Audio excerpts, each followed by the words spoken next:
The Joe Rogan Experience. A lot of the stuff that was going on with the strikes was centered around AI and what AI is going to do to the business. Like, where do you feel is going to be like the biggest problem with AI? Is it going to be with people's likenesses? Because there's a lot of that where they want to use extras and own their digital rights forever, essentially be able to recreate them in any kind of film. But then there's also you're going to have films that are written by artificial intelligence. You're going to have scenes that don't involve people, and it gets weird, right? It gets really weird, but there's It actually is. an It's area of tricky. expertise for him. Yeah, we've been spending time looking at this. Like, my belief is it's sort of like what's going to happen with electricity.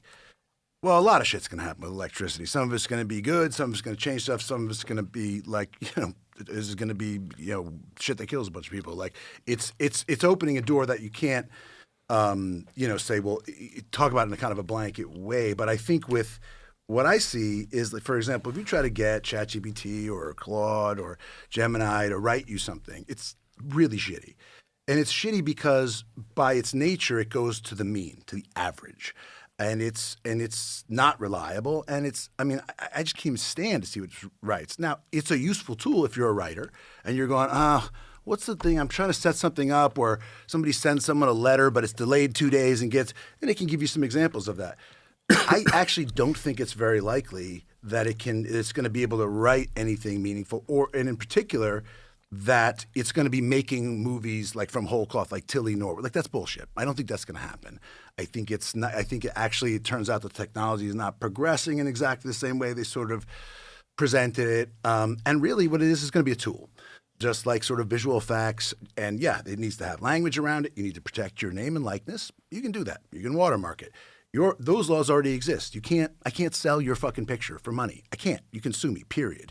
I might have the ability to draw you, to make you in a very realistic way, but that's already against the law. And the unions the guilds are gonna manage this where it's like, okay, look, if this is a tool that actually helps us, for example, we don't have to go to the North Pole, right? We can shoot the scene here in our parkas and whatever it is, but then make it appear very realistically as if we're in the North Pole. It's going to save us a lot of money, a lot of time. We're going to focus on the performances and not be freezing our ass off out there and running back inside. That's useful. Just like Spencer Tracy and Katharine Hepburn used to be like driving their car and there's a wind blowing a painting behind them and it looked goofy. And now in people use a lot of computer generated stuff. And some of it is going to replace just that. Like, instead of 500 guys in Singapore, making $2 an hour to render all the graphics for a superhero movie, there's going to be able to do that a lot easier. There's already laws around and guild guidelines around like how many union extras you have to use. But also, we've been tiling extras. Like, there weren't a million orcs in Middle Earth. You know what I mean? Right. There aren't in Invictus. There weren't all those people in the stadium. Like, that's something we've been doing. It kind of feels to me like the thing we were talking about earlier, where there's a lot more fear because we have this existential dread. It's going to wipe everything out. Right. But that actually runs counter, in my view, to what history seems to show, which is adoption is slow, it's incremental. I think a lot of that rhetoric comes from people who are trying to justify valuations around companies where they go, we're going to change everything. In 2 years, there's going to be no more work. Right. Well, the reason they're saying that is because they need to ascribe a valuation for investment that can warrant the capex spend they're going to make on these data centers, with the argument that, like, as soon as we do the next model, it's going to scale up, it can be 3 times as good. Except that actually ChatGPT-5 about 25% better than ChatGPT-4 and costs about 4 times as much in the way of electricity and data. So when they say that's like plateauing, the early AI, the line went up very steeply, and it's now sort of leveling off. I think it's because, and yes, it'll get better, but it's going to be really expensive to get better. And a lot of people were like, fuck this, we want ChatGPT-4, because it turned out like the vast majority of people who use AI are using it to as companion bots to chat with at night. And so there's no work, there's no productivity, there's no value to it. I would argue there's also not a lot of social value to getting people to focus on an AI friend who's, telling you that you're great and listening to everything you say and being sycophantic.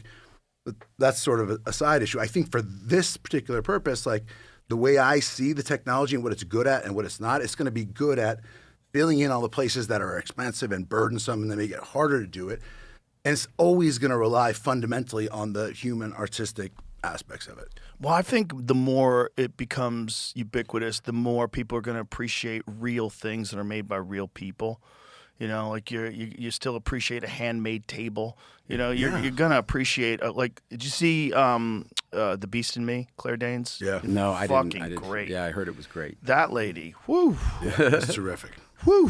When she's in a scene, you're just like, Jesus Christ, Great actress. Like her fucking lips are quivering, like you believe everything that she's saying. But you're right. People want that. You My can't- kids want you getting can't fucking fake cassette that. You tapes. can't, and right. I'll say, records. like, I did this interview with Dwayne Johnson because they when people are in these awards things, they sometimes have other actors interview them, and I did this interview with Dwayne and I asked him. There's this scene in The Smashing Machine where he's overdosed on drugs and his buddy comes to see him in the hospital.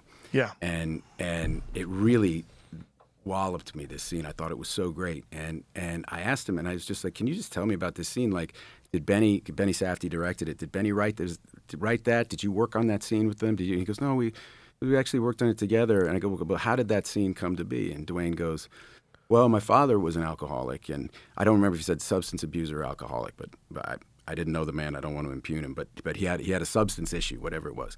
He goes, and when he would talk to me, that's how he would defend himself. It was almost a bargaining thing, because there's this thing when this guy comes to him, he's overdosed, and Dwayne's amazing in this scene. He's going like, yeah, isn't it crazy? And then I woke up and I could hear him, but I couldn't really hear him. And you see him, and he's kind of tap dancing, and his friend finally kind of holds his feet to the fire. And at that moment, Dwayne literally starts to burst into tears and just pulls the hospital sheet up over his head. And it's like, I'm not doing it justice if you haven't. I mean, I know I've you've seen seen it. I know It's you've seen it. amazing Yeah. scene. But he said, yeah, so he explains that about his father. And then he goes, and when my mom was diagnosed with stage 3 lung cancer, I was with her when the oncologist came in, and she was lying in the hospital bed. And when he gave her the news, she pulled the sheet up over her head. And I looked at her, and she just looked like a little kid, And I was like, all right, like, so that, right, is 2 traumatic events from this guy's life, right, from his life experience. And the actor in him, right, sees this scene, goes into his memory, pulls these 2 things out, understands that they're appropriate for this scene, and he can marry them together in the scene, and then he goes and performs it that way. And a dude walking in off the road goes to the movies, sees this, understands somehow that it's fucking real. I didn't know why. That's why I wanted to ask him, how did that scene come to be? I genuinely didn't know. And made me tear up, and that is... And there's no fucking AI that can gonna do that. No. It's a whole lot more than photorealistic images. Yeah. of Yeah, Dwayne that Johnson. you could have an AI understand Dwayne's face and move his face into different. No fucking never thing gonna could do that. ever do The that. complications of real life experiences relayed. That is a in completely human. That is yes. that is an artist. That's a piece of art. Yes. Right? That comes out of a lived human experience. NFL playoffs, let's go. DraftKings Sportsbook, an official sports betting partner of the NFL, makes every moment feel bigger. Postseason games shift fast, and with DraftKings live betting options, you can stay right in the moment. Plus, DraftKings has your back with early exit protection. If the player in your eligible NFL prop bet goes down at any point in the first half, you still get paid in cash. New customers bet just $5, and if the bet wins, you get $300 in bonus bets instantly. Download the DraftKings Sportsbook app now and use the code ROGAN. That's code ROGAN to turn $5 into $300 in bonus bets if your bet wins. In partnership with DraftKings, the crown is yours. Gambling problem? Call 1-800-GAMBLER. In New York, call 877-8-HOPE-NY or text HOPE-NY 467-369. In Connecticut, call 888-789-7777 or visit ccpg.org. On behalf of Boot Hill Casino and Resort in Kansas, pass-through of per-wager tax may apply in Illinois. 21 and over. Age and eligibility varies by jurisdiction. Void in Ontario. Restrictions apply. Bet must win to receive bonus bets which expire in 7 days. Minimum odds required. For additional terms and responsible gaming resources, see dkng.co/audio. Limited time offer.